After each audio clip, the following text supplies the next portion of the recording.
Overcoming the crisis, integrating the urban environment.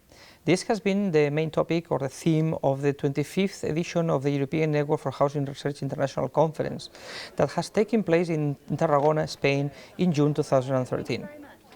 It consisted in a range of plenaries and working sessions, specifically 14 key speakers and 450 discussed and presented papers, organized in 27 workshops. Among those activities in the social agenda, it was paramount the organization of the 25th anniversary of the network, which took place in the Roman amphitheater of Tarragona. We had many speeches from our chair and founders and members of the network. It was an enjoyable event. The cake, the candles and the sparkling fireworks helped to create an unforgettable atmosphere.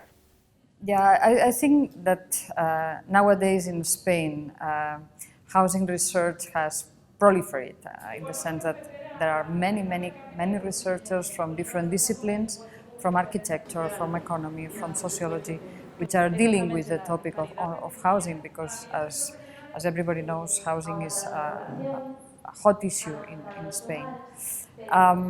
I think that one of the most important things that the university, the public university in Spain offers is the possibility to engage in research groups that have as a main topic housing.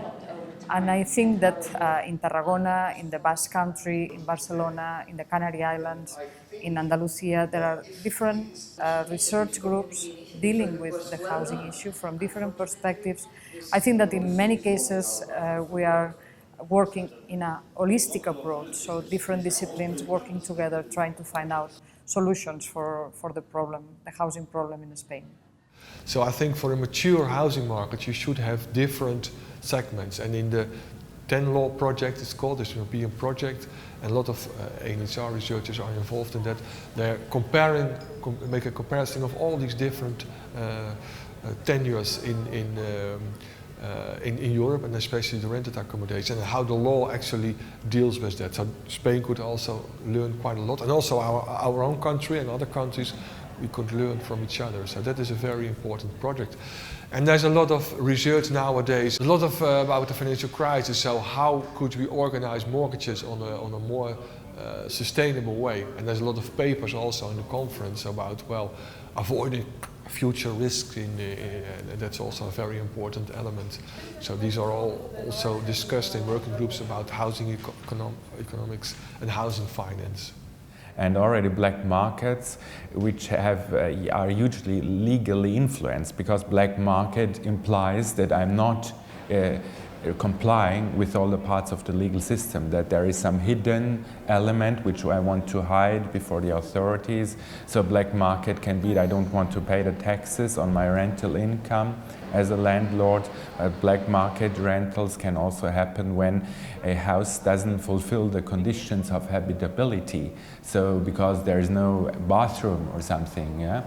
So the black market arises in many ways. Black market can also have as its objective illegal subletting of social apartments, which I get as a tenant at a low price, but I don't need them and I don't give them back, but I sublet it at a higher price to other people, say immigrants, for example, who are in need of housing. So already this black market phenomenon, which is hugely legally influenced, is so complex that you cannot come up with any ready-made answers. So we started developing intermediate tenures in the 1970s when we had problems of affordability and a growth in owner occupation.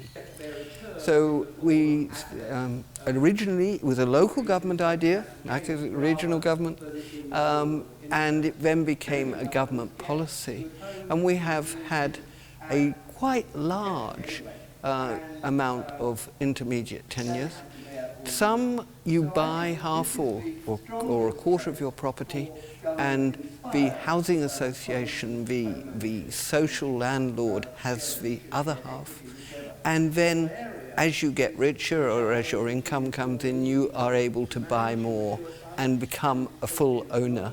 by the time you are maybe 40 or 50. I think that is the model which Catalonia would like to go with, and it is quite a good, secure model, but it does require the institution of the social landlord, which of course Spain has very few of. So the alternative is a mechanism by which you have a equity mortgage. So you borrow, but what you pay for your borrowing is in relationship to the value of your home, rather than as an interest rate which comes out of the general finance market. Well, I think it's important to establish an infrastructure for research in relation to housing at the University of Virgili for many reasons. In first place, because it's going to be the first chair with international links, which is going to study housing from an interdisciplinary perspective. Second thing is that we have now the opportunity to join forces with many researchers, young researchers, postdocs and international researchers in order to be able to study housing as a complex phenomenon.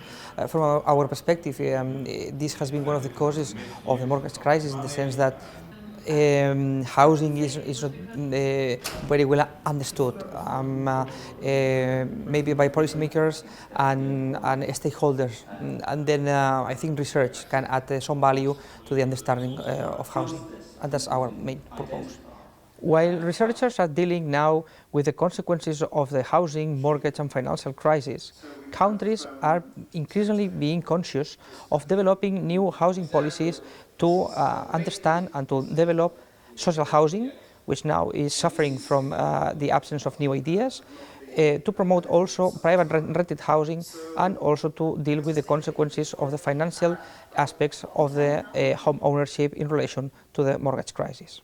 Thank you very much, and see you in Edinburgh 2014.